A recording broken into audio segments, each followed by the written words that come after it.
Assalamualaikum sahabat sejuta kisah. Selamat datang penonton baru dan penonton setia. Di tepi sungai yang dingin dan berkabut, seorang pria miskin berdiri dengan tubuh gemetar. Kakinya basah, pakaiannya lusuh, dan matanya kosong menatap arus yang membawa sisa-sisa hidupnya. Ia tak punya keluarga, tak punya rumah, hanya perut lapar dan hati yang hampir menyerah. Namun, di tengah kesunyian itu, teriakan nyaring memecah udara. Seekor buaya putih raksasa, terluka parah, menggelepar meminta pertolongan. Tanpa pikir panjang, pria itu melompat, tak peduli nyawanya sendiri. Ia tak tahu, langkah nekat itu akan menyeretnya ke dalam dunia rahasia, penuh keajaiban, sekaligus bahaya yang bisa merenggut segalanya. Namun sebelumnya bagi yang beragama Islam saya sarankan untuk menuliskan sholawat Nabi Muhammad agar kelak sholawat ini menjadi saksi untuk mendapat syafaat di akhirat. Like dan subscribe ke channel ini sangat membantu menyebarkan dakwah Islam dan menjadi amal jariah. Di tepi sebuah sungai yang membelah hutan, udara terasa menusuk kulit. Kabut tebal merayap di permukaan air, seperti tangan-tangan dingin yang mencoba menarik siapa saja yang berani mendekat. Raka, seorang pria miskin yang hidup sebatang kara, berdiri di sana. Kaki-kakinya tenggelam dalam lumpur licin. Baju lusuhnya basah kuyup, menggigil diterpa angin. Tatapan matanya kosong, seolah dunia telah menutup semua pintu untuknya. Hidupnya hancur sejak kecil. Orang tuanya meninggal tenggelam di sungai ini ketika badai besar menghantam desanya. Sejak itu, Raka hanya menjadi bayangan di tengah keramaian. Warga memandangnya seperti beban. Setiap malam, ia tidur di gubuk reot yang beratap bocor. Setiap pagi, ia berjalan tanpa arah, mencari sisa-sisa kehidupan yang bisa ia genggam. Namun, pagi itu berbeda. Dari kejauhan, sebuah suara nyaring mengoyak keheningan. Air bergejolak. Ombak-ombak kecil memantul liar ke tepian. Raka memicingkan mata. Di tengah arus, seekor buaya putih raksasa menggelepar. Sisiknya berkilau pucat, namun tubuhnya penuh luka berdarah. Mata makhluk itu berkilat menatap Raka, bukan dengan amarah, tapi dengan rasa sakit dan permohonan. Jantung Raka berdegup kencang. Ia tahu betapa berbahayanya buaya sungai. Satu gerakan salah bisa mengakhiri nyawanya. Tapi entah kenapa, langkah kakinya maju. Ia menembus air sedingin es, menghampiri tubuh besar itu. Tangannya meraih luka di sisi tubuh sang buaya, mencoba menahan pendarahan dengan selembar kain yang ia ikat dari baju lusuhnya. Arus mulai menguat, menyeret mereka berdua ke tengah sungai. Nafas Raka memburu, tenaganya terkuras. Namun, tatapan mata buaya putih itu membuatnya tak mau berhenti. Seolah ada sesuatu yang lebih besar dari rasa takut dan nyawanya sendiri. Ia mendorong tubuh besar itu ke arah tepi, berjuang melawan derasnya arus. Tiba-tiba, air di sekitarnya berubah menjadi hangat. Cahaya lembut menyelimuti mereka. Raka menoleh, terkejut melihat kabut di sekitarnya memudar, berganti dengan kilauan biru yang berputar di bawah permukaan. Sebelum sempat berpikir, arus kuat menariknya ke dalam pusaran cahaya itu. Tubuhnya melayang bebas, tenggelam ke kedalaman yang tak pernah ia bayangkan. Saat matanya terbuka, ia sudah berada di sebuah taman bawah air yang tak masuk akal. Kristal berwarna biru memantulkan cahaya dari langit-langit. Bunga-bunga air mekar perlahan, memancarkan cahaya samar seperti bintang. Di tengah taman, buaya putih tadi berdiri, namun kini berubah menjadi seorang wanita anggun bergaun biru kehijauan. Matanya tajam namun penuh wibawa. "Selamat datang di wilayahku, manusia." Suaranya dalam, menggetarkan air di sekitar mereka. "Aku adalah ratu kerajaan bawah air, dan kau telah menolongku." Raka masih berdiri terpaku. Tubuhnya basah, namun entah kenapa rasa dingin menghilang. Di hadapannya, sosok wanita yang mengaku sebagai ratu kerajaan bawah air itu memandangnya tanpa berkedip. Wajahnya cantik namun menyimpan ketegasan. Gaunnya berkilau seperti sisik yang baru tersapu ombak. Di sekeliling mereka, ikan-ikan berwarna perak berenang perlahan, seolah menjaga jarak tapi tetap mengawasi. Aku tahu kau terkejut, suara sang ratu bergema lembut, tapi ada nada yang membuat Raka menelan ludah. Tidak semua manusia bisa melihat tempat ini. Lebih sedikit lagi yang diizinkan untuk menginjakan kaki di wilayahku. Raka ingin bertanya bagaimana ia bisa sampai di sini, tapi bibirnya justru kaku. Ratu itu melangkah mendekat, lalu berhenti tepat di depannya. Tatapannya tajam, seperti sedang membaca isi hatinya. Kau menolongku, Raka. Aku tidak melupakan kebaikan. Karena itu, mulai hari ini kau akan tinggal di sini. Setidaknya sampai aku memutuskan waktunya. Seketika itu, dua penjaga berperawakan tinggi dengan tubuh bersisik perunggu muncul dari balik tirai air.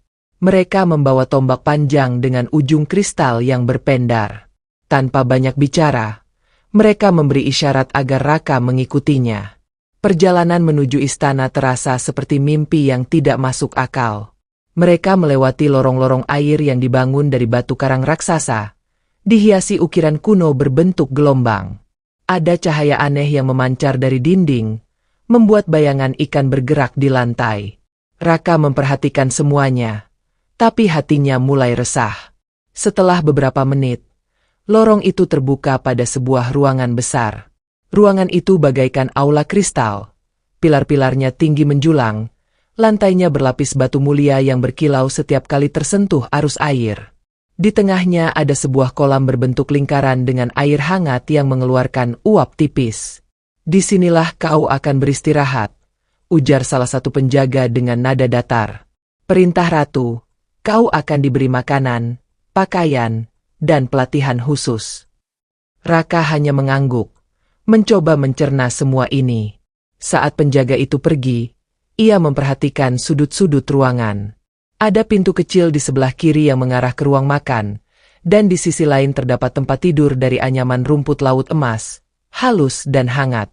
Namun tak lama setelah ia mencoba duduk, suara lirih terdengar dari balik dinding. Itu dia manusia yang dibawa ratu, bisik seseorang. Kenapa dia di sini? Dia cuma orang darat, bukan penghuni kerajaan. Raka menahan napas. Ia tidak tahu siapa yang berbicara, tapi ia bisa merasakan nada tidak suka yang menusuk telinga.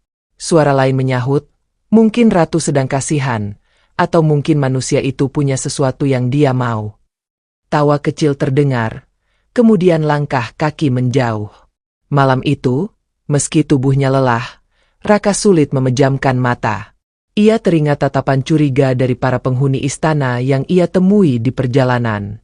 Tatapan yang membuatnya merasa seperti orang asing yang tak seharusnya berada di sini.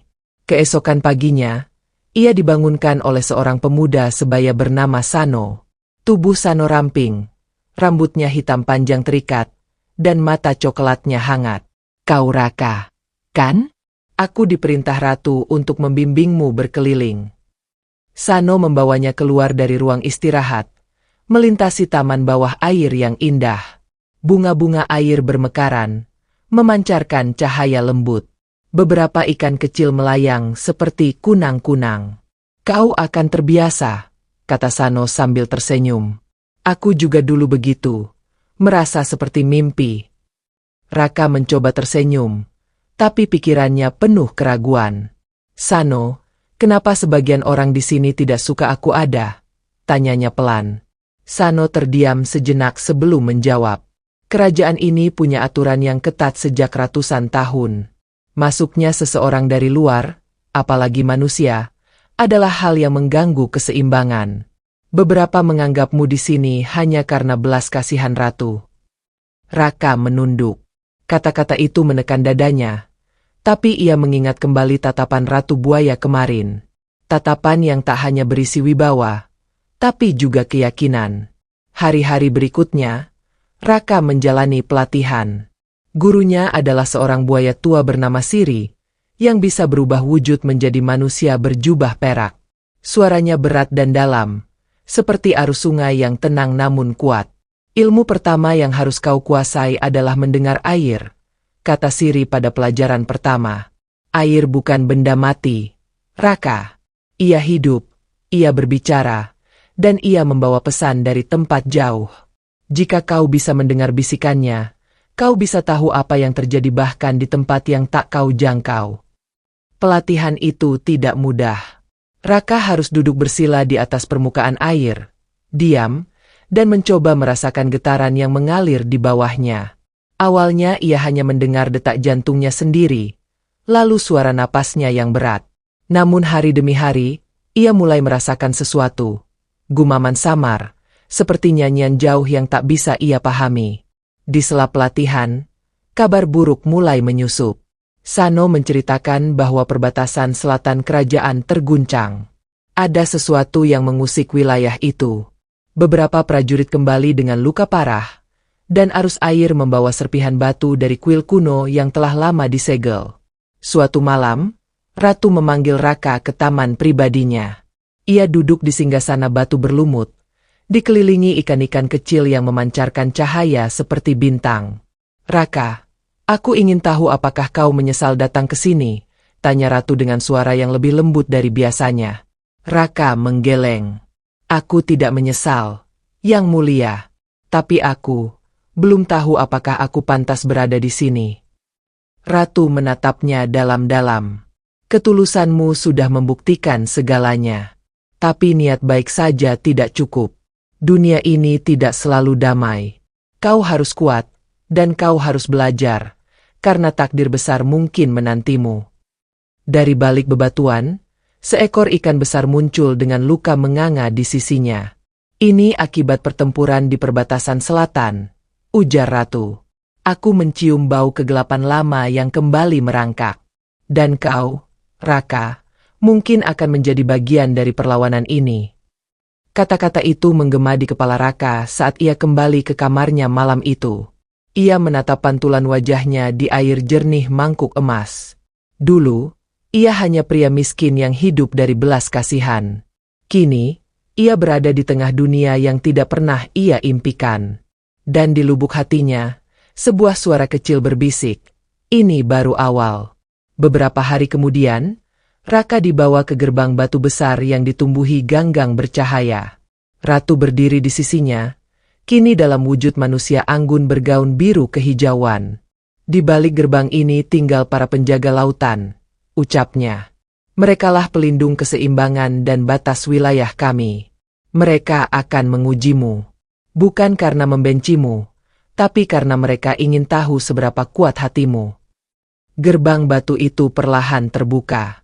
Arus kuat menyambut dari dalam, seperti pusaran yang mencoba menarik segalanya masuk. Namun Raka melangkah maju. Di dalam, ia menemukan ruang luas berbentuk kubah, dengan 3 sosok besar berdiri di tengahnya. Makhluk-makhluk mirip manusia namun bersisik, bermata bercahaya, dan rambutnya bergerak seperti tali air. "Kami tahu kau menolong ratu kami," kata salah satu dengan suara bergemuruh. "Tapi itu belum cukup. Apakah kau siap menerima ujian?" Raka menarik napas panjang. "Aku siap." Penjaga itu mengangguk. 3 ujian akan kau hadapi.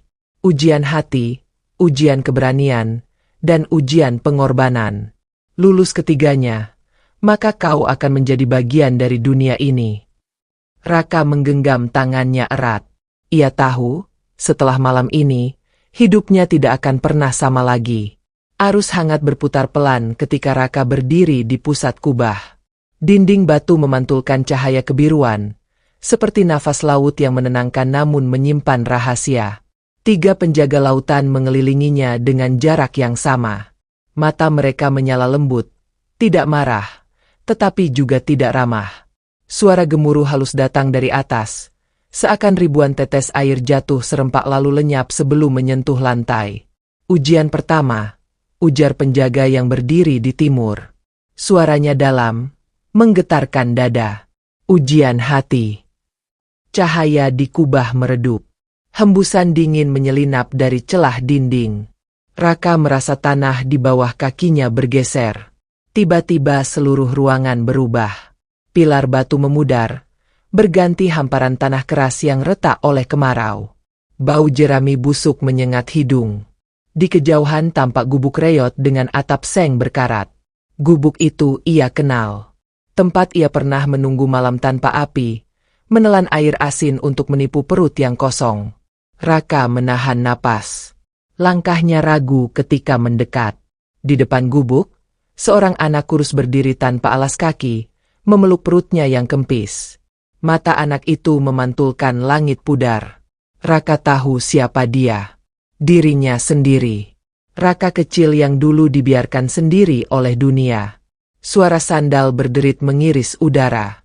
Seorang lelaki kaya melintas dengan pikulan berisi hasil panen.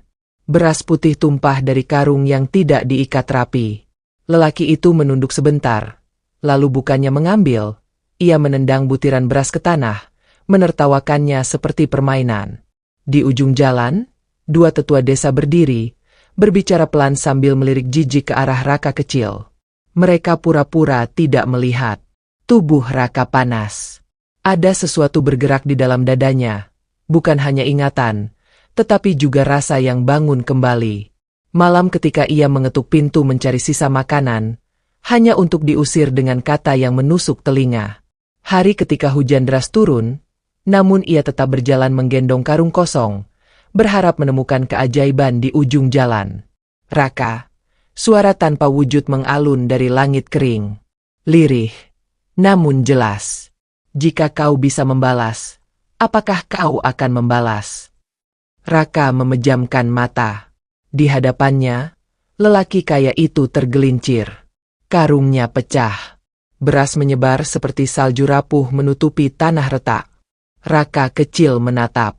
Lapar memburu pandangannya. Tangan gemetar terulur. Namun sebuah bayangan berdiri di tengah jalan, menghalangi. Sosok Raka dewasa menatap balik Raka kecil. Ambil kalau perlu, bisik Raka dewasa pada dirinya yang lama. Tapi jangan simpan dendam.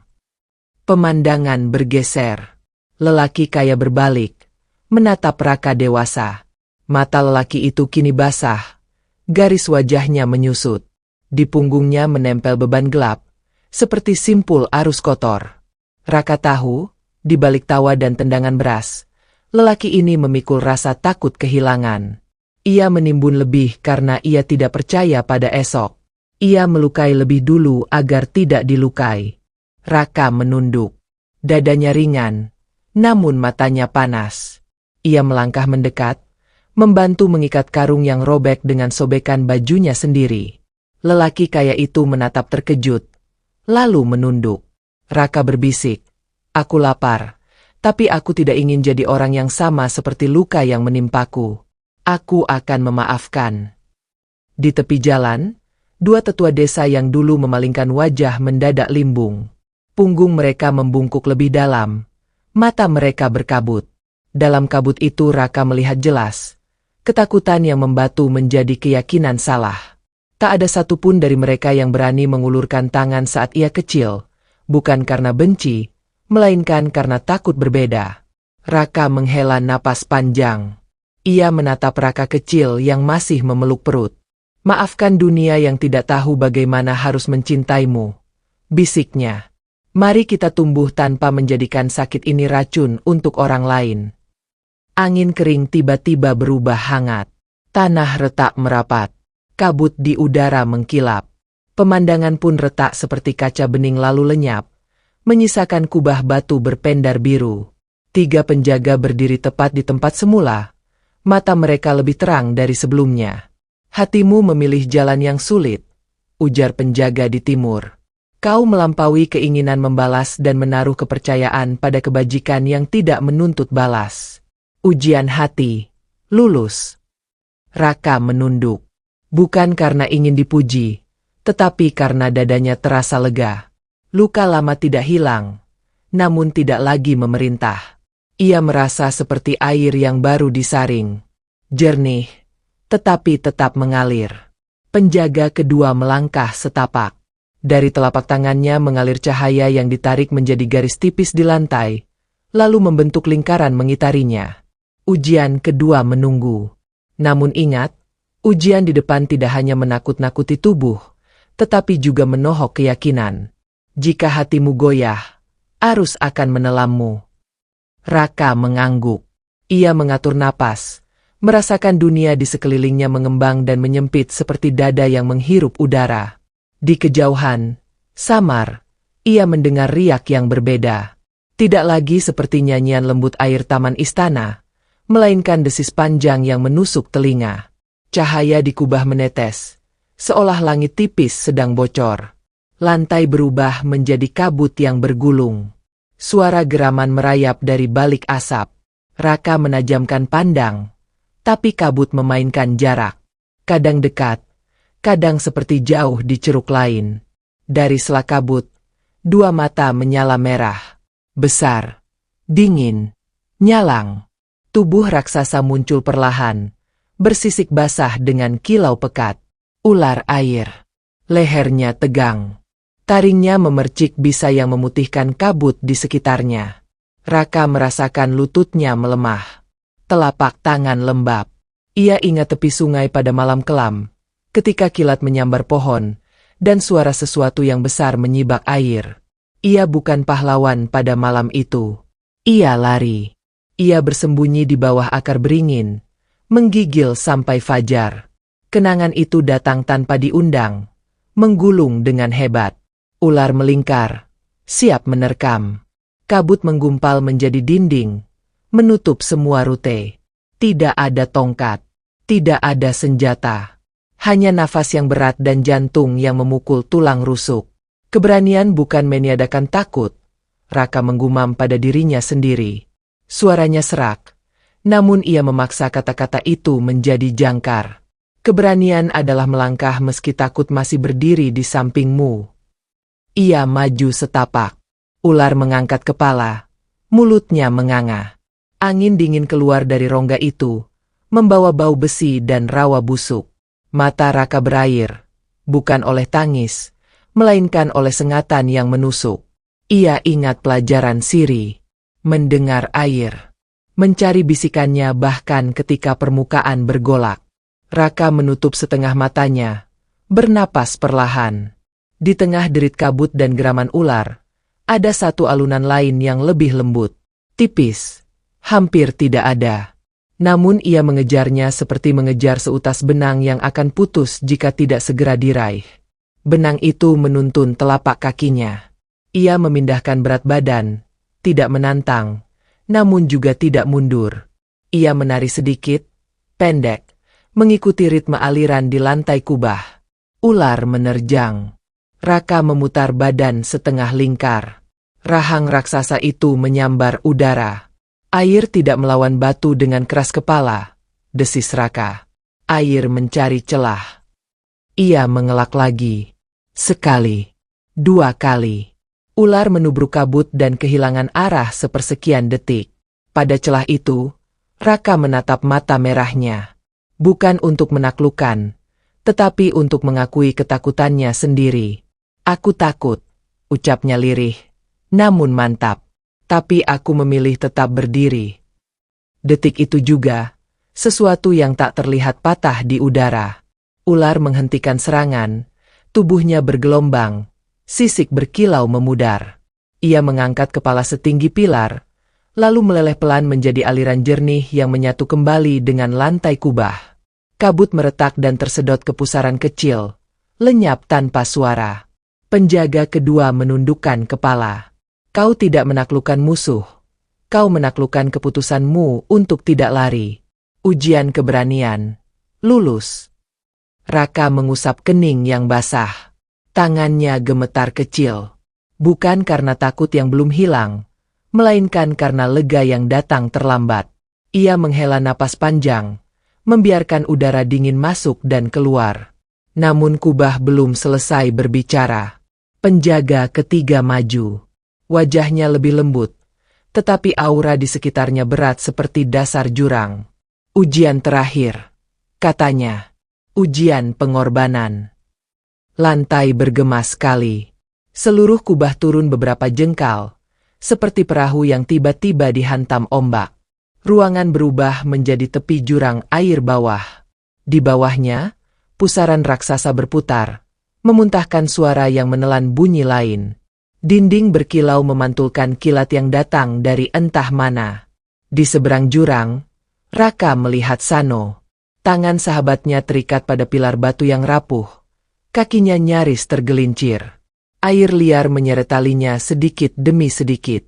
Wajah Sano pucat, tapi matanya tetap menatap Raka dengan keteguhan yang menyalakan nyala kecil di dada. Untuk menyelamatkan dia, ujar suara penjaga, kini seakan berasal dari pusaran. Kau harus melompat dan menggantikan posisinya. Jika kau melompat, kau mungkin tidak kembali. Dunia Raka menyempit. Antara nafas dan jurang. Antara langkah dan kehilangan. Ia menatap Sano. Ingatan datang. Sano yang menyambutnya di pagi pertama.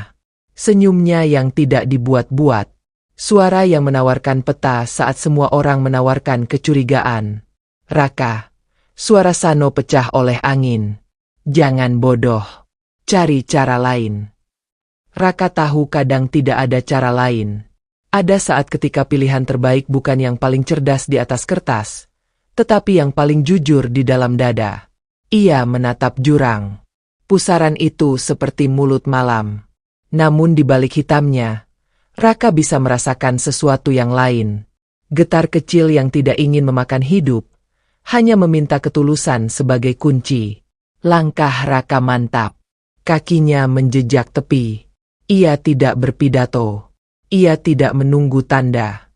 Ia hanya menoleh sekali pada Sano, mengirimkan senyum yang ringkas, senyum yang berarti terima kasih karena telah menjadi pintu pertama di rumah yang terasa dingin. Ia berlari. Udara memekik di telinga. Dalam sepersekian detik, Raka merasa ringan. Seperti daun kering yang menerima nasibnya jatuh, tetapi jatuh dengan anggun. Ketika telapak kakinya meninggalkan tepi jurang, pusaran seakan berhenti berputar. Air mengembang seperti kaca. Raka jatuh menembus permukaan itu tanpa cipratan. Semua suara padam. Semua cahaya padam. Hanya detak jantung yang bersuara. Gelap. Sunyi. Dingin. Lalu sesuatu menyentuh dadanya. Bukan tangan.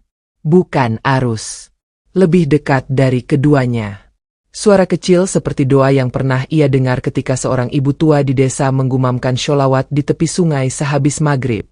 Suara itu tidak menyebut nama Raka. Suara itu menyebut harapan yang ia simpan dan hampir ia lupakan. Arus hangat meledak dari dada, merambat ke lengan, turun ke kaki, naik ke kepala. Pusaran mengakui keberadaan yang tidak egois. Ia mengendur, membentuk jembatan tipis dari sinar bening menuju pilar seberang. Raka meraih tali yang mengikat Sano.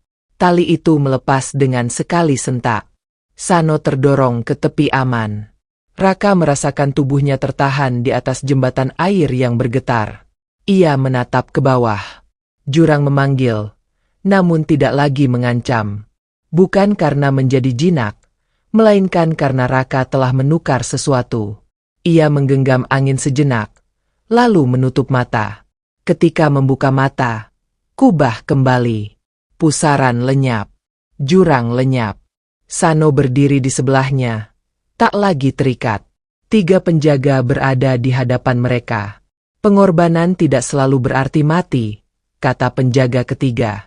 Kadang ia berarti menyediakan diri untuk hilang jika itu satu-satunya jembatan bagi nyala hidup orang lain. Ujian pengorbanan. Lulus.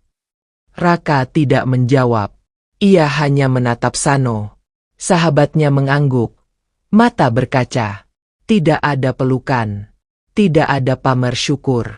Hanya jeda napas yang sama-sama panjang. Cahaya kubah meningkat. Merayap ke puncak pilar seperti fajar yang datang dari bawah laut. 3 penjaga mendekat. Menempatkan tangan mereka di udara di hadapan Raka.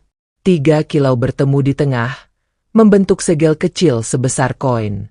Segel itu berdenyut pelan, memantulkan warna air yang bergerak. Mulai hari ini, ujar penjaga di timur, kau diakui sebagai bagian dari arus yang kami jaga. Kau bukan tamu. Kau keluarga. Segel melayang ke telapak tangan Raka. Hangatnya seperti bara yang tidak membakar. Di permukaannya tergambar alur halus menyerupai sisik dan gelombang. Raka menatapnya tanpa bernafas sejenak. Ia merasa sesuatu di dalamnya menyahut, seolah segel itu bukan pemberian, melainkan pengakuan atas sesuatu yang sudah ada dan kini diberi nama. Langkah ringan terdengar di belakang.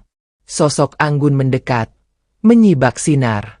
Ratu kerajaan bawah air berdiri tak jauh.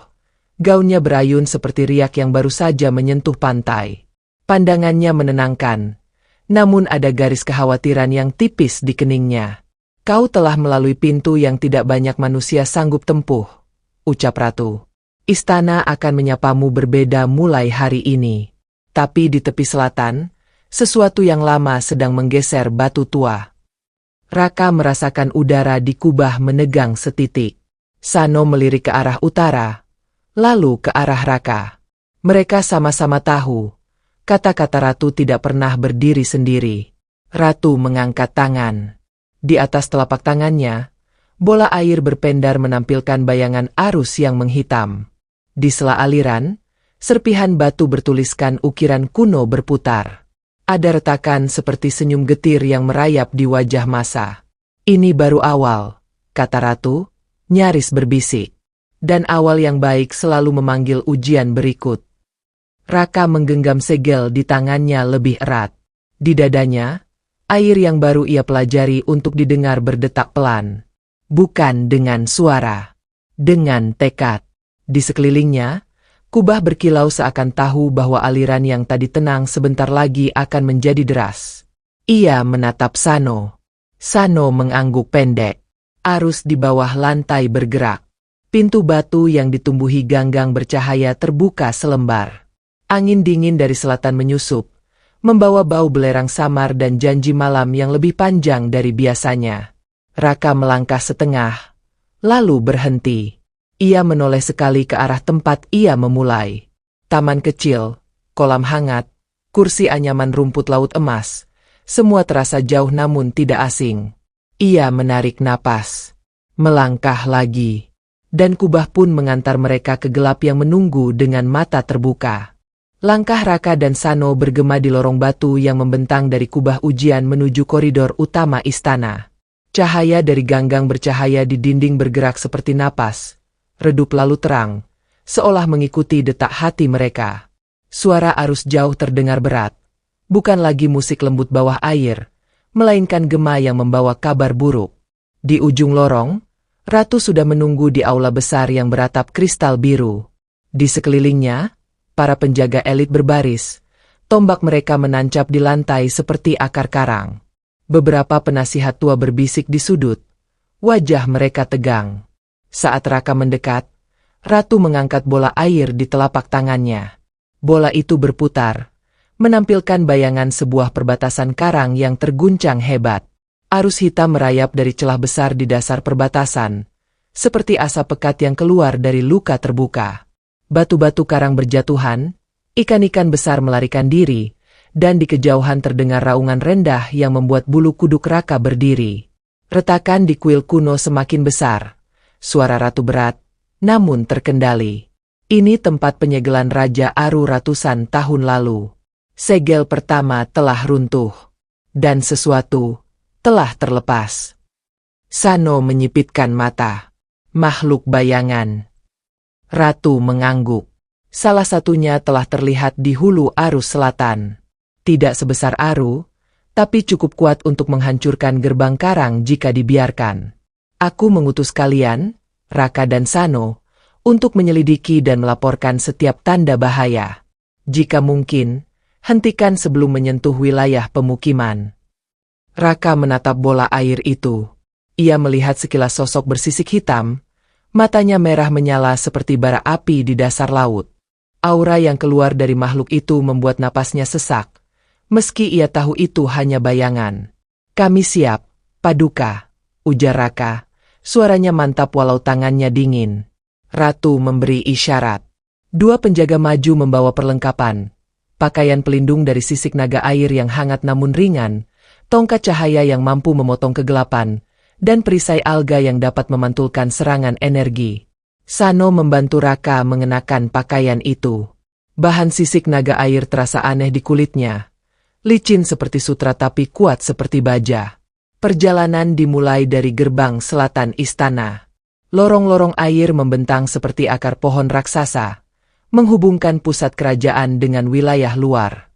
Semakin jauh mereka melaju, cahaya alami berkurang, digantikan bayangan yang menari di antara celah batu. Arus air mulai dingin, menusuk tulang.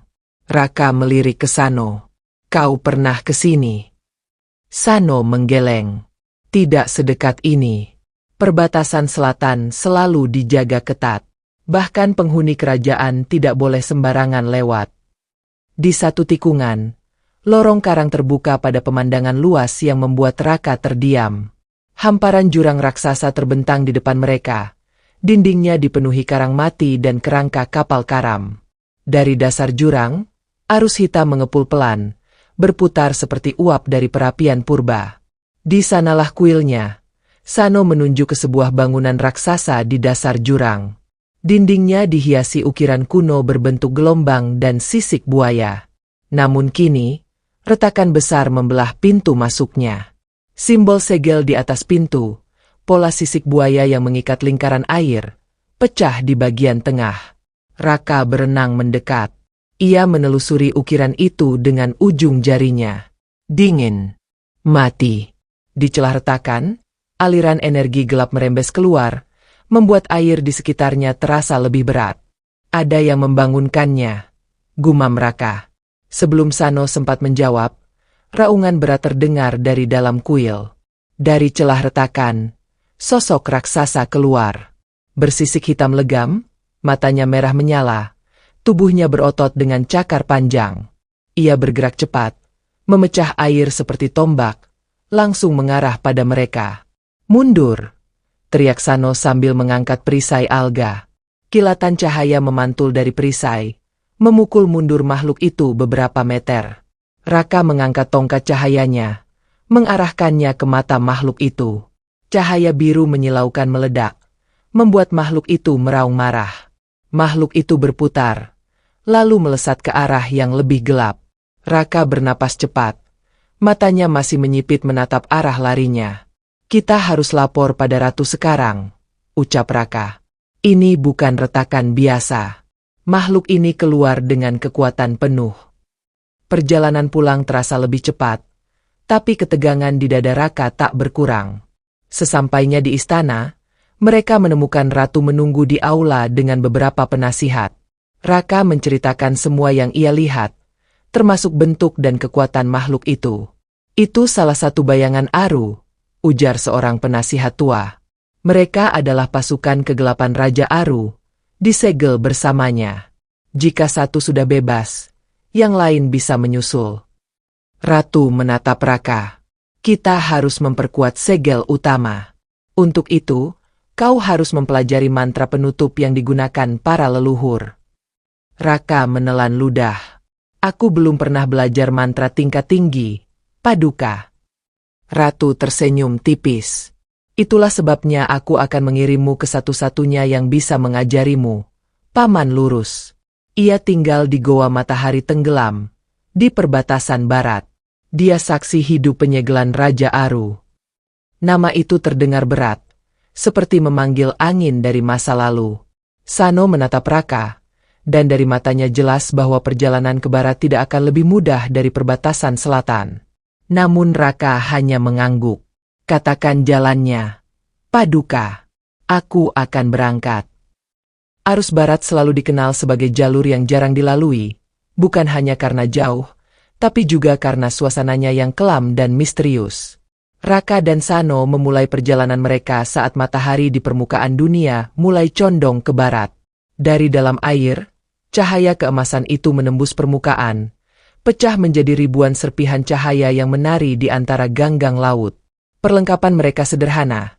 Pakaian pelindung dari sisik naga air, tongkat cahaya yang kini terselip batu biru kecil pemberian ratu, dan tas kecil berisi ramuan penyembuh.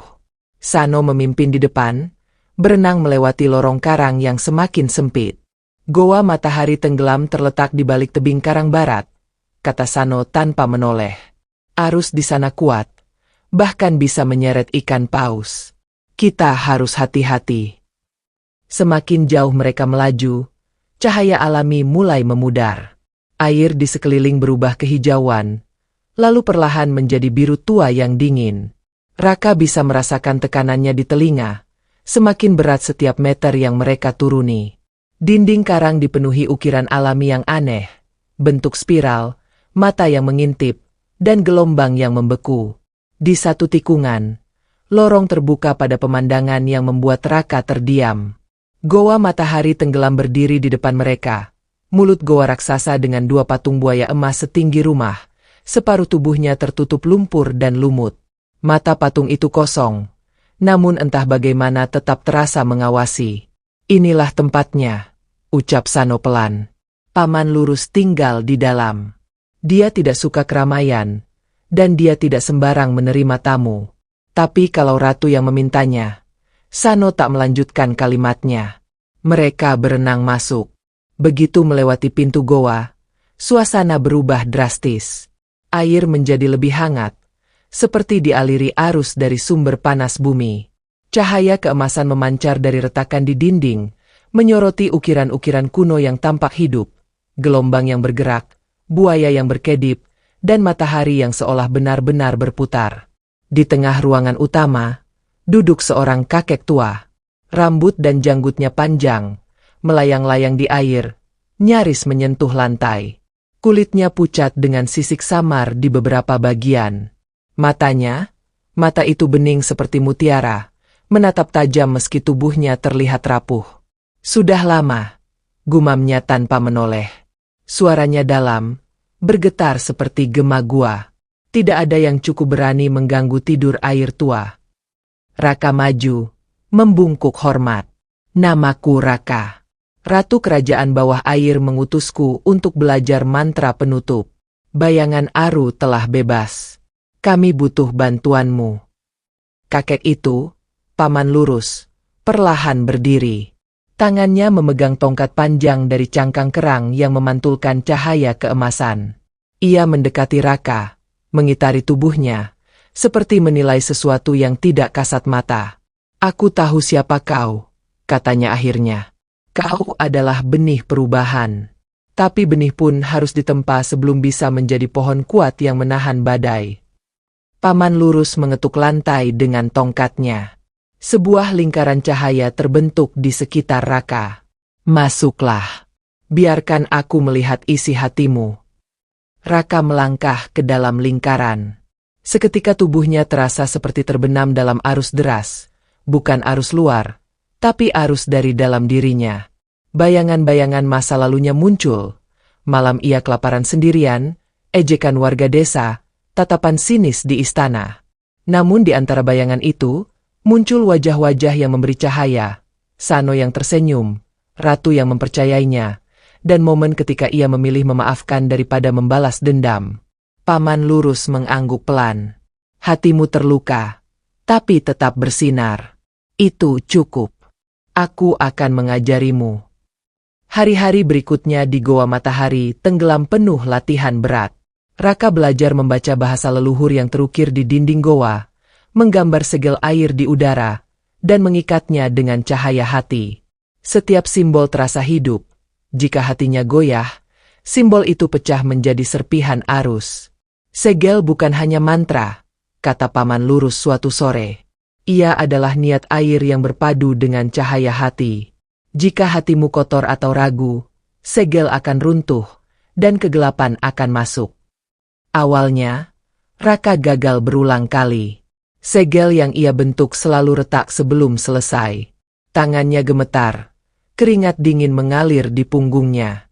Tapi malam demi malam, ia belajar memusatkan diri, mendengar air, merasakan setiap getaran, dan membiarkan hatinya menjadi cermin yang jernih.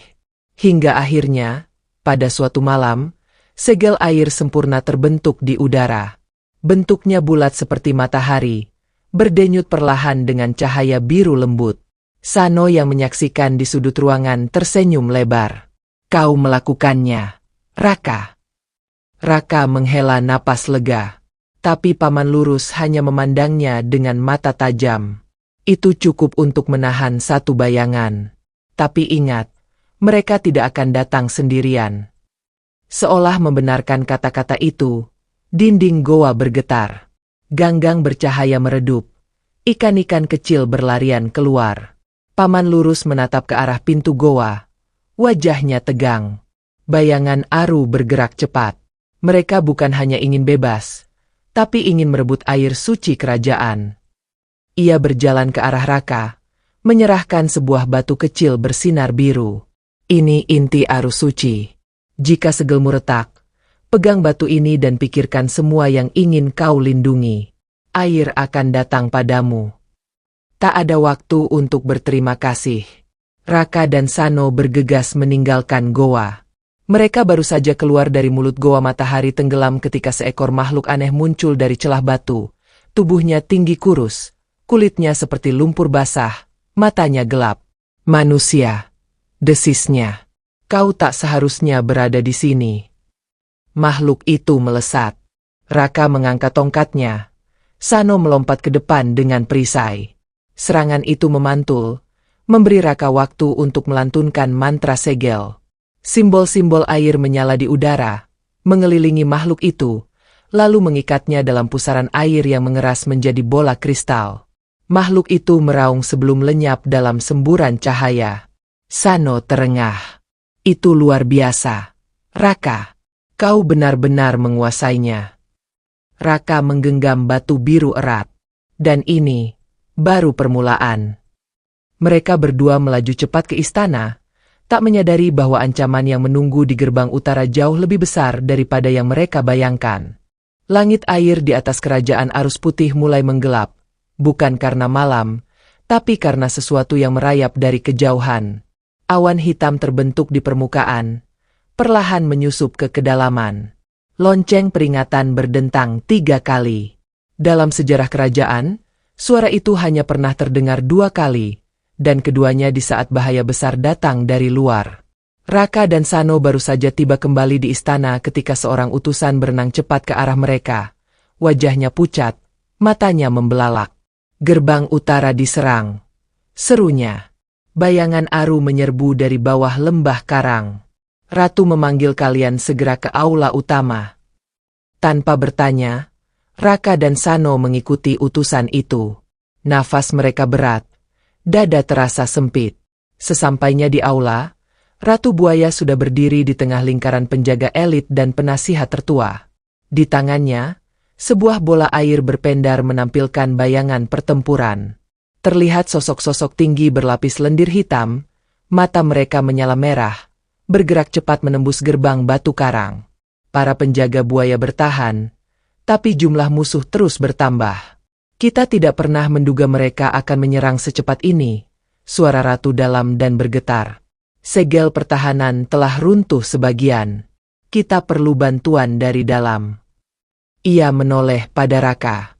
Kau membawa segel air yang telah kau pelajari, bukan? Raka mengangguk. Iya, Paduka. Aku siap. Ratu menatap mata Raka dalam-dalam. Dan kau akan memimpin tim kecil menuju gerbang utara. Seluruh aula hening. Bahkan Sano pun menoleh cepat. Terkejut. Tapi tidak ada penolakan dari Raka. Tak ada getaran ragu di wajahnya. Aku akan melakukannya, jawabnya tegas. Tim kecil itu dibentuk secepat kilat. 5 penjaga elit dengan tombak gelombang, 2 penyembuh, dan Sano sebagai pelindung utama. Raka berada di tengah, mengenakan jubah pelindung sisik buaya putih. Tongkat airnya telah menyatu dengan batu biru dan bersinar redup. Perjalanan menuju gerbang utara berlangsung dalam diam. Lorong-lorong air yang mereka lewati kini dipenuhi reruntuhan kecil. Arus berputar tidak wajar. Bau belerang menyengat, menyiratkan bahwa energi kegelapan telah menyusup terlalu dalam ke jantung kerajaan. Di kejauhan, gerbang karang raksasa menjulang seperti taring laut purba. Di baliknya, terdengar suara pertempuran, raungan, benturan, dan jeritan. Para penjaga buaya berjuang mempertahankan dinding dari gelombang makhluk bayangan yang terus menyerbu. Wujud musuh tampak mengerikan. Tinggi, berotot, dengan tubuh berlendir hitam dan cakar yang menyalakan percikan api ketika mengenai batu. Mata mereka merah membara, seolah menyimpan kemarahan yang dikurung selama berabad-abad. Sano menghunus tombaknya. Kita harus masuk sekarang. Raka mengangguk.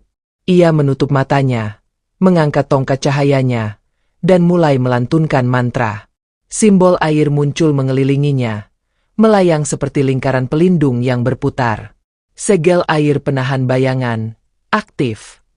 Dalam sekejap, sebuah gelombang air berbentuk perisai besar meluncur dari tongkat Raka, menabrak barisan makhluk bayangan. Suara seperti jeritan terdengar saat air suci menyentuh kulit mereka. Beberapa makhluk langsung meleleh, berubah menjadi bayangan yang menguap. Bagus, Raka, seru Sano, yang kini mulai menebas satu persatu musuh dengan tombaknya. Para penjaga lain mengikutinya, membentuk barisan dan melawan gelombang pertama. Namun gelombang kedua datang lebih besar. Makhluk-makhluk bayangan mulai menggabungkan diri. Tubuh mereka menyatu menjadi satu sosok raksasa, berlapis bayangan, tinggi hampir seukuran gerbang karang. Nafasnya mengeluarkan kabut hitam, dan sekali kibasan lengannya, 5 penjaga terpental. Raka mulai goyah. Mantranya bergetar. Simbol-simbol air yang mengelilinginya mulai pecah satu persatu. Ia menggigit bibir, menahan tubuhnya agar tidak rubuh. Aku tak cukup kuat, desahnya. Segel ini akan jebol. Saat itu, dari dalam sakunya, batu biru pemberian Paman Lurus mulai bersinar. Hangatnya menyebar ke seluruh tubuh Raka, seperti aliran arus suci yang menenangkan. Di benaknya, suara gurunya terdengar, tenang dan dalam. Apa yang ingin kau lindungi, Raka? Raka menatap ke medan pertempuran. Ia melihat para penjaga bertahan mati-matian. Ia melihat Sano bertarung tanpa mundur. Ia ingat Ratu, yang pertama kali memberinya tempat. Ia ingat masa lalu, malam-malam penuh tangis, dan satu-satunya cahaya kecil di hatinya. Aku tidak sendiri, bisiknya. Raka membuka mata. Batu biru di tongkatnya menyatu, memancarkan cahaya yang tak pernah ia lihat sebelumnya. Air di sekitarnya berputar, membentuk lingkaran-lingkaran suci yang berkilauan. Ia mengangkat tongkat tinggi-tinggi. Terkunciang kau, bayangan. Seketika, 7 lapis air muncul di udara. Berputar seperti pusaran suci, mereka menimpa makhluk raksasa bayangan, mengurungnya dalam bola cahaya yang menyala dari dalam. Makhluk itu meraung, tubuhnya mulai melarut seperti abu terbakar. Para penjaga buaya bersorak. Makhluk-makhluk lain mulai mundur, kocar-kacir masuk ke celah batu, melarikan diri ke tempat gelap. Sano berlari mendekat. Wajahnya berkeringat dan penuh luka. Kau berhasil, Raka. Kau benar-benar berhasil. Raka terengah, tapi senyumnya merekah. Masih ada yang harus kita jaga. Ini baru permulaan. Beberapa jam kemudian, bala bantuan dari istana tiba. Ratu Buaya sendiri turun ke medan pertempuran, mengenakan jubah gelombang dan mahkota arus. Ia berjalan langsung ke arah Raka, lalu memeluknya di depan semua orang. Kau telah melindungi kerajaan ini, dengan keberanian dan kekuatan hatimu sendiri, ucapnya. Para penjaga memberi hormat. Nama Raka diteriakkan dari segala arah. Untuk pertama kalinya dalam sejarah kerajaan bawah air, seorang manusia dianugerahi gelar pelindung Sungai Utara, gelar tertinggi yang hanya diberikan kepada pahlawan arus. Namun bahkan di tengah perayaan itu, Ratu Buaya menatap ke arah langit air yang mulai menghitam kembali. Jika bayangan arus sudah bisa membentuk pasukan sebesar ini, gumamnya, maka segel utama benar-benar telah melemah. Ia menatap Raka. Pandangannya tajam, tapi tak menyembunyikan kekhawatiran. Sudah waktunya kita menelusuri jantung kegelapan itu sendiri. Dan hanya satu yang bisa memimpin perjalanan itu. Malam belum sempat mengendap sempurna di dasar kerajaan ketika Ratu Buaya memanggil pertemuan rahasia di Balai Rung Kristal. Ruangan itu terletak di jantung istana terdalam, terlindung oleh 7 lapis arus dan tirai cahaya. Hanya makhluk-makhluk terpilih yang diizinkan masuk, 2 panglima buaya, Sano, Raka, dan satu sosok asing yang tidak pernah terlihat sebelumnya. Pawang arus purba, makhluk angin yang tubuhnya seperti kabut menyatu dengan aliran air. Cahaya biru redup memantul di langit-langit. Di tengah ruangan, Ratu Buaya berdiri, matanya menyapu wajah-wajah yang hadir satu persatu. Segel utama yang selama ini mengurung Raja Aru telah retak. Dari dalam, suaranya tenang namun penuh tekanan. Bukan hanya retak karena waktu, tetapi karena sesuatu yang mengusiknya.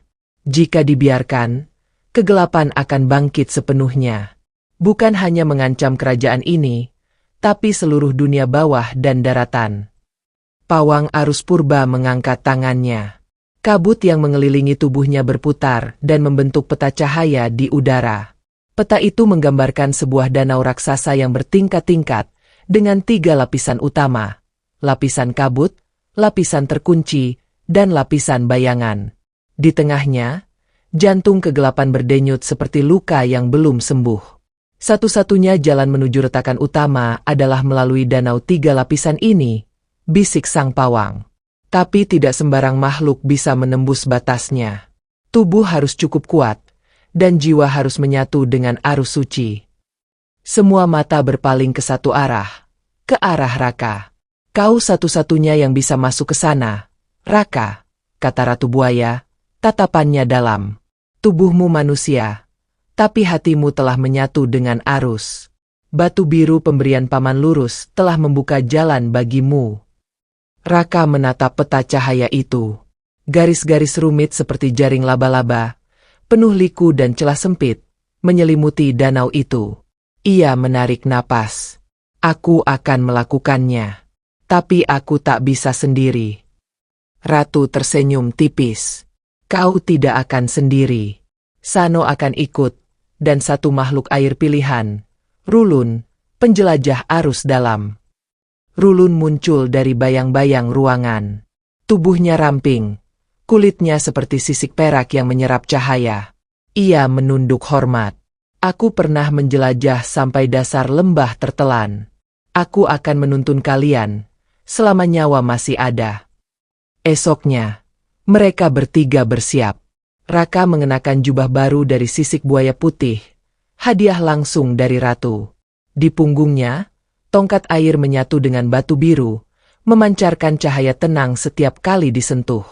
Mereka meninggalkan istana lewat jalur arus spiral yang hanya bisa diakses oleh penjaga tingkat tinggi. Terowongan itu membawa mereka keluar batas kerajaan, dan masuk ke wilayah yang belum pernah disentuh cahaya selama ratusan tahun. Danau 3 lapisan menyambut mereka dalam sunyi. Airnya kental, hampir seperti minyak. Kabut putih melayang di permukaan, membungkus danau dengan selimut yang menyesatkan arah. Rulun berenang di depan. Ini lapisan kabut, bisiknya. Di sini tak boleh bicara sembarangan. Kabut bisa membaca pikiranmu, dan menjadikannya nyata. Raka mengangguk. Ia memejamkan mata, berusaha menjaga pikirannya tetap jernih. Tapi kabut mulai menari-nari di sekeliling mereka, membentuk bayangan yang perlahan menjadi wajah-wajah dari masa lalu. Ibunya, ayahnya, bahkan wajah-wajah warga desa yang dulu mencemoohnya. Semua itu hanya bayangan, bisik Sano di sampingnya. Tapi Raka mulai gemetar. Dari dalam kabut, bayangan dirinya sendiri muncul, kecil, kurus, lusuh, dengan mata memohon-mohon. Kau bukan siapa-siapa, bisik bayangan itu. Kau hanya manusia miskin yang kebetulan ditolong. Raka mengatup rahang.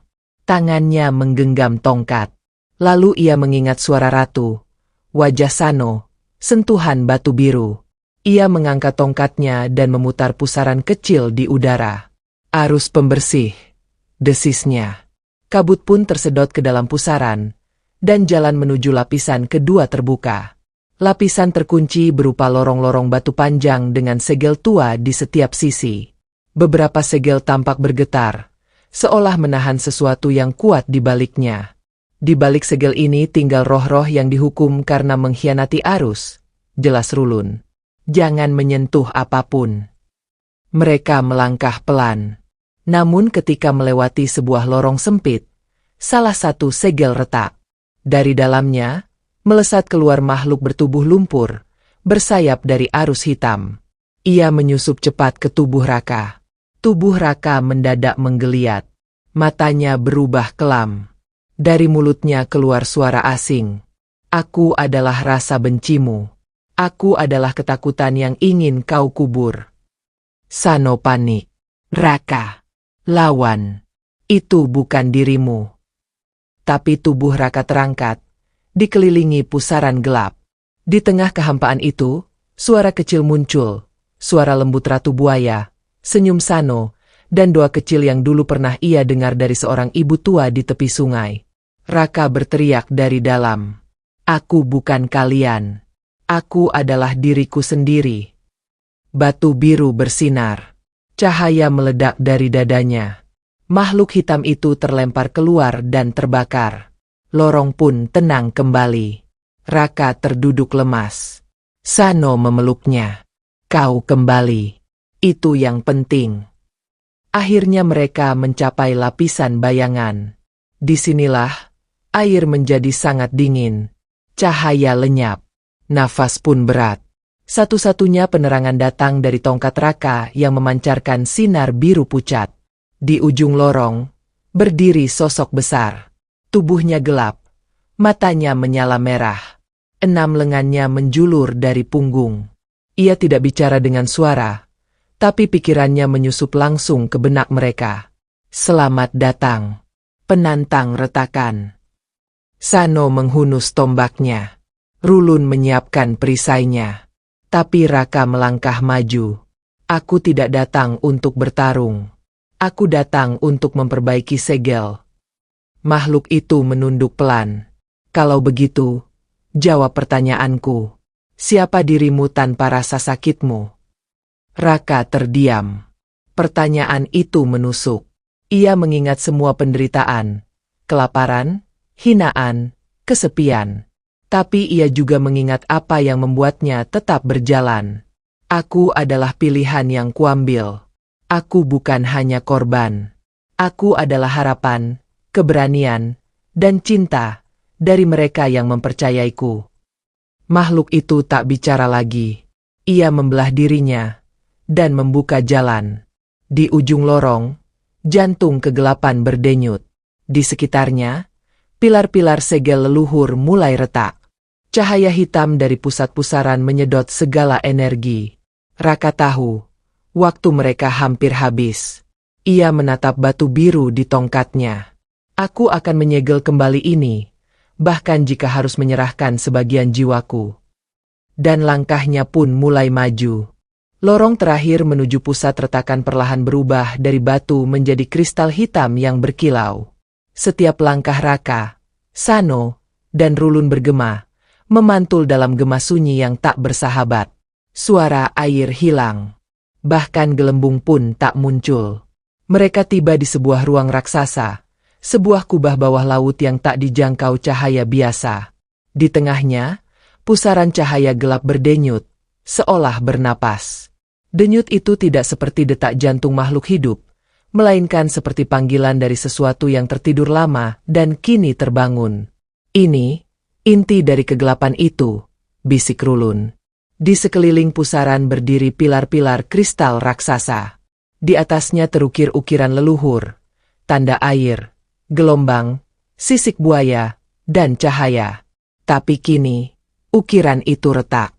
Beberapa pilar telah terbelah, dan segelnya nyaris musnah. Sano berlutut di dekat salah satu pilar. Kalau segel ini runtuh sepenuhnya, tidak hanya dunia bawah air yang akan hancur. Dunia manusia juga akan ikut lenyap. Raka menatap pusaran itu. Ia menggenggam tongkat airnya, dan batu biru di ujungnya mulai bergetar seolah mengangguk. Aku harus memperkuat segel ini, gumam Raka. Tapi aku tak bisa melakukannya sendiri. Rulun menatapnya. Kami akan bersamamu. Tapi ingat, untuk menyegel pusaran ini, kau harus menyerahkan sebagian jiwamu sebagai kunci. Jika kau tak siap, segel takkan bertahan. Raka diam. Kilasan hidupnya muncul cepat di benaknya. Malam-malam kelaparan di gubuk, saat ia disambut Ratu Buaya, ketika ia menyelamatkan Sano, Dan ketika seluruh kerajaan memanggil namanya, aku siap, kalau itu bisa melindungi dunia ini. Ia melangkah ke tengah pusaran. Udara tiba-tiba menjadi berat. Cahaya hitam menyentuh kulitnya seperti duri-duri halus. Tapi tongkat air di tangannya mulai memancarkan cahaya biru. Ia menancapkannya ke tanah kristal. Cahaya menyebar dari ujung tongkat, merambat seperti jaring, menyentuh pilar-pilar yang retak. Batu biru meleleh, menyatu dengan arus bawah tanah, membentuk pola-pola pelindung baru. Pilar-pilar bergetar. Retakannya mulai menutup perlahan. Namun sebelum segel sempurna terbentuk, gemuruh dahsyat mengguncang kubah. Suara seperti ribuan air terjun menghantam batu terdengar dari dalam pusaran. Tiba-tiba, dari dalam kegelapan, muncul sosok tinggi, raksasa. Tubuhnya diselimuti kabut hitam pekat. Matanya merah menyala seperti bara api. 6 lengannya menyebar dari punggungnya, dan dari tubuhnya memancar aura kehancuran. Aku adalah Aru yang terlupakan. Aku adalah kemarahan yang tak pernah dimaafkan. Dan kini, aku bangkit. Suara itu bergema, tidak hanya di telinga, tapi di dalam dada, menusuk seperti tombak dingin. Raka mundur setapak. Raja Aru telah bangkit, dalam wujud utuh. Makhluk itu melangkah maju. Satu kibasan tangannya menghancurkan pilar terkuat di sisi kanan. Suara retaknya seperti dunia yang sobek. Tidak, teriak Sano. Ia melempar tombaknya, tapi senjata itu dipukul pergi seperti ranting. Rulun membentuk dinding air, tapi runtuh dalam sekejap. Aru terlalu kuat. Raka berdiri, gemetar, namun tak mundur. Ia menatap makhluk itu. Aru, semua penderitaanmu berasal dari masa lalu. Dunia sudah berubah. Kau tak perlu terus menyakiti. Aru tertawa. Suaranya menghantam ruang seperti badai. Kau pikir kata-kata bisa menghapus ratusan tahun penderitaan? Aku akan menelan seluruh arus, dan menulis ulang dunia dengan kegelapan. Aru melesat. Gelombang energi hitam menghantam Raka, melemparkannya ke dinding kubah. Darah mengalir dari pelipisnya. Tapi ia bangkit lagi. Batu biru di tongkatnya mulai bersinar lagi, lebih terang dari sebelumnya. Kau harus menyatukan hatimu dengan segel terakhir, teriak Rulun. Biarkan batu biru memandu. Raka memejamkan mata. Ia memanggil semua cahaya yang pernah ia rasakan. Senyum Ratu Buaya, kehangatan Sano, keberaniannya saat ia menolak menjadi korban. Cahaya itu berkumpul di dadanya. Ia melangkah ke tengah pusaran. Kini nyaris ditelan kegelapan. Dengarkan aku, Aru, teriaknya. Aku mungkin hanya pria miskin yang tak punya siapa-siapa. Tapi aku tahu, cinta dan harapan bisa mengalahkan dendam. Batu biru meledak menjadi cahaya putih. Cahaya itu menembus pusaran, menjangkau pilar-pilar retak. Segel baru terbentuk, berwarna perak dan biru, berdenyut hidup seperti jantung air. Aru menjerit. Ia menyerang cahaya itu, namun tak bisa menembus. Kau akan menyesali ini. Raka melompat. Tongkat airnya diarahkan langsung ke dada Aru. Dengan ini, aku mengunci kegelapanmu selamanya. Ledakan cahaya memenuhi seluruh kubah. Suara gemuruh menggetarkan dimensi. Lalu, hening. Tubuh Aru larut seperti abu. Pusaran berhenti. Di tengah segel baru, Raka terbaring tak sadarkan diri. Sano berlari, bersimpuh di sampingnya. Raka, bangun. Kau sudah melakukannya. Rulun menatap langit-langit kubah yang kini bersinar lembut. Dia hidup, tapi sebagian jiwanya telah menyatu dengan segel.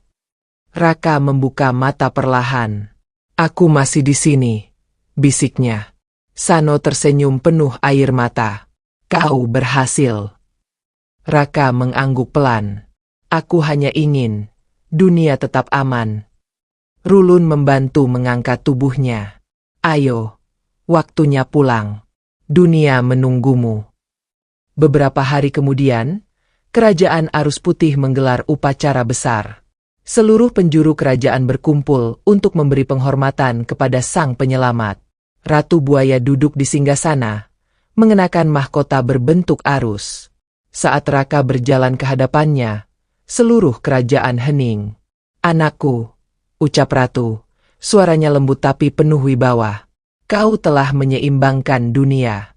Maka hari ini, aku mengangkatmu sebagai penjaga arus utama. Kau bukan hanya pahlawan, kau adalah bagian dari kami, selamanya." Raka menunduk. Sorak-sorai meledak di sekelilingnya. Sano berdiri di sampingnya, tersenyum bangga.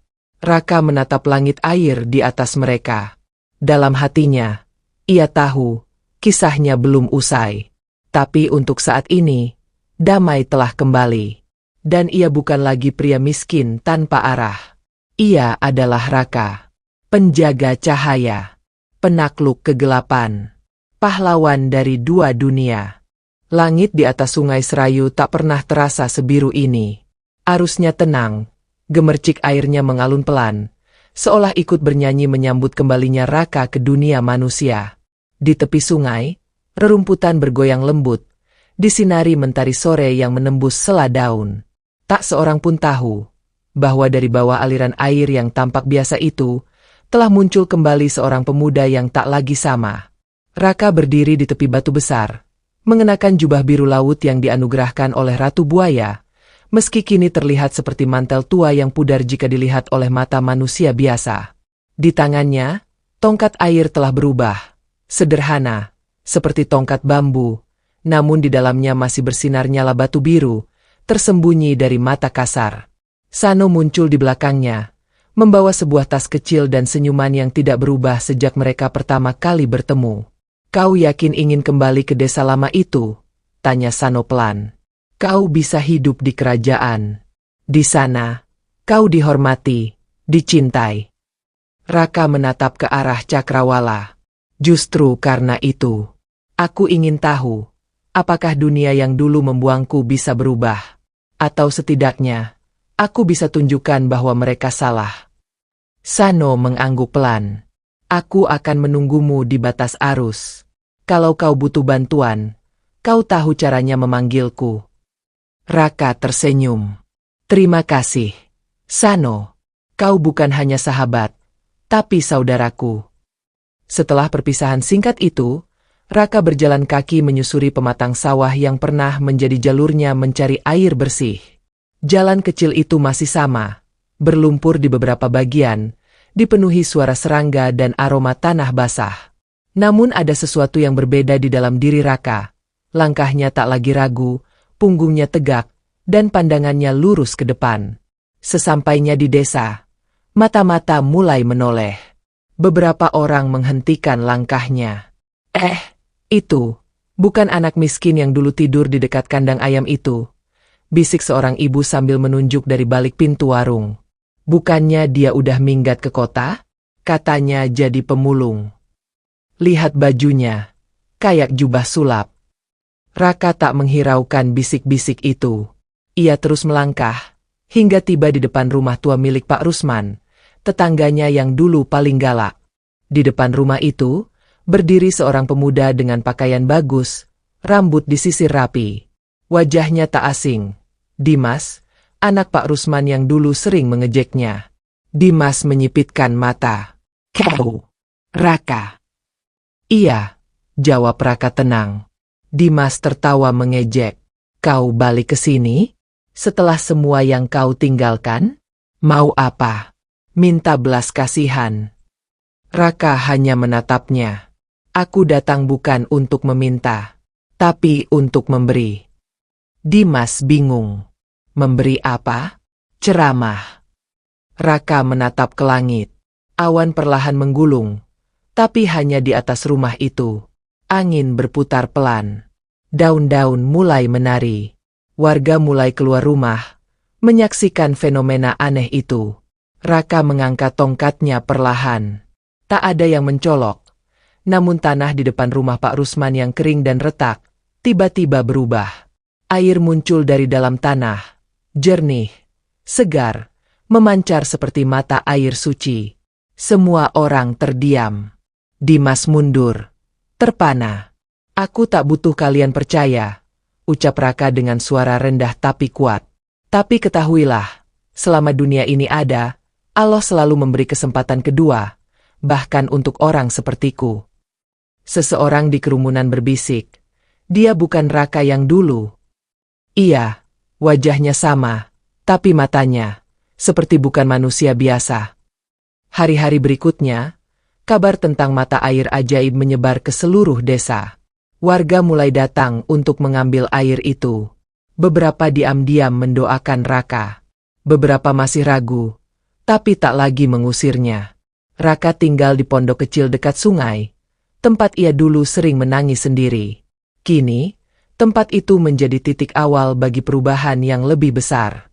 Anak-anak kecil sering datang padanya, mendengarkan cerita-cerita dari dunia bawah air. Mereka tak tahu bahwa sebagian dari kisah itu adalah kenyataan. Suatu malam, saat bulan purnama menggantung sempurna di langit, Raka duduk di batu besar dekat aliran air. Ia membuka buku kecil berisi simbol air suci, hadiah terakhir dari Ratu Buaya. Dari kejauhan, suara arus sungai terdengar seperti bisikan. Suara itu familiar, hangat, menenangkan. Arus telah berubah, tapi tugasmu belum usai. Raka tersenyum. "Aku tahu." Ia menutup buku itu, berdiri, dan menatap ke arah barat, ke cakrawala yang gelap. Karena di luar sana, selalu ada kegelapan baru yang mencoba bangkit. Dan selama masih ada arus yang mengalir, ia akan terus berdiri sebagai penjaganya. Bukan untuk balas dendam. Bukan untuk kemuliaan, tapi karena ia tahu, cahaya terkadang lahir dari tempat paling gelap. Dan ia, Raka, adalah buktinya.